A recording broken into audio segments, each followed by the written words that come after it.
छुट्टियों में क्या होता है, बंदा उठे सोए रहे सोए रहे सोए रहे, फिर उठे फिर सारा दिन खाता रहे पीते रहे खाते रहे पीते रहे। तो इसी तरह की रूटीन बनी हुई है आजकल यहाँ पे। सुबह नाश्ता मम्मा बना रही थी, नाश्ता वगैरह हमने किया बड़ा मज़ेदार से दम दबा के। हम जो है ना सारे मिलकर सुबह जल्दी जल्दी लेट से उठ के ना फिर नाश्ता भी आराम आराम से करते हैं।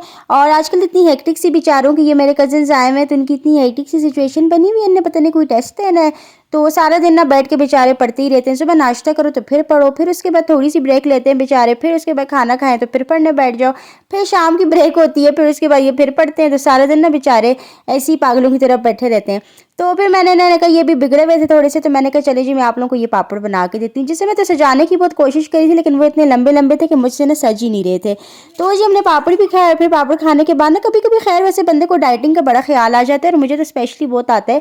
कभी कभी मैं कहती हूँ ना कि बस कुछ ना खाऊँ और पीऊँ और बस डाइटिंग करूँ, जो हेल्दी खाऊँ, ये खाऊँ वो खाऊँ। लेकिन ये ख्यालात ना मेरे बड़े थोड़े दिनों के लिए होते हैं, बहुत थोड़े टाइम के लिए आते हैं।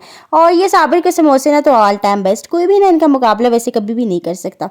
और फिर जब हम लेट के, और जब आप अचानक से लेटे और फिर अचानक से ही फ़ोन आए कि मेहमान आ रहे हैं, तो फटाफट उठ के आप फिर काम करते हैं, तब आपको बहुत ज़्यादा गुस्सा आता है।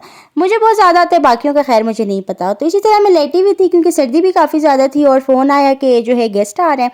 तो फिर हम जल्दी जल्दी उठे, हमने नाश्ता सॉरी चाय वगैरह बनाई, क्योंकि नाश्ता तो हमने कर लिया। तो उसके बाद हमने समोसे शमोसे भी खाए, खाना वगैरह फिर हमने दोपहर का नहीं खाया क्योंकि नाश्ता ना ऑलरेडी हमने बड़ा लेट कर लिया था। और उसके बाद ये मैंने कबाब बनाए थे, कितने मज़ेदार से, देखें खूबसूरत से। तो बाकी ये आसानी है ना कि समोसे पकौड़े बाहर से ही आ जाते हैं तो बड़ा अच्छा लगता है ना।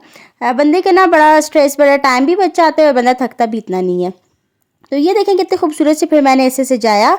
फिर उसके बाद जो मेहमान आए हुए थे ना, हम सब ने बैठ के जो है चाय पी। मैंने कहा इतनी छोटी छोटी प्लेट्स क्या गंदी करूँ, सारी डिश में ना मैंने एक ही जगह सारी चीज़ें इकट्ठी करके डाल दी। तो मैंने कहा ना अपनी अपनी प्लेट्स में फिर सब ना लेते जाएंगे अपने लिए। और इसके बाद चाय वगैरह लगाई, और ये बस थोड़े से टाइम के लिए आए थे, इन्हें भी जाने की बहुत जल्दी थी तो हमने भी फटाफट सी चाय बनाई। और इसके बाद ये देखें मम्मा इधर बना रही थी साग, जो कि बड़ा शक्ल ना, और इसकी खूबसूरती और इसका रंग और इसकी शक्ल ना बड़े खूबसूरत लग रहा था। तो पहले मामा ने इसमें डाला लहसुन। मम्मा बेचारी बनाती रहती हैं, खैर मैं वीडियोस बनाती रहती हूँ साथ साथ। तो वो उसमें जब डाला, फिर टमाटर, टमाटर जब थोड़े से सॉफ्ट हुए तो उसमें डाला साग। और साग पे ना आप बिल्कुल चूल्हा स्लो करके ना बेशक चले जाएं, जब आपका दिल करे फिर वापस आ जाए, जब दिल ना करे खैर थोड़े थोड़े टाइम बाद आप नहा के चेक करना है। और फिर ये जब पक जाए इसमें ना धरा मिर्चों की भरमार करके आपने अपने हिसाब से नमक और बड़ी मिर्चें शिर्चे डाल के। तो ये देखें आज खाने में ये हमने वाइट राइस बनाए हुए थे, और साथ में ये साग बनाया हुआ था, और साथ मैंने चटनी बनाई हुई थी, और साथ में अचार था। खैर ये सारी चीज़ें जब मेरी ज़िंदगी में होना तो मुझे और कुछ भी नहीं चाहिए। खैर चाहिए तो है लेकिन कभी कभी नहीं चाहिए होता। जब मेरे आगे ये प्लेट पड़ी होती है तो फिर मैं कहती हूँ खैर मुझे कुछ भी नहीं चाहिए।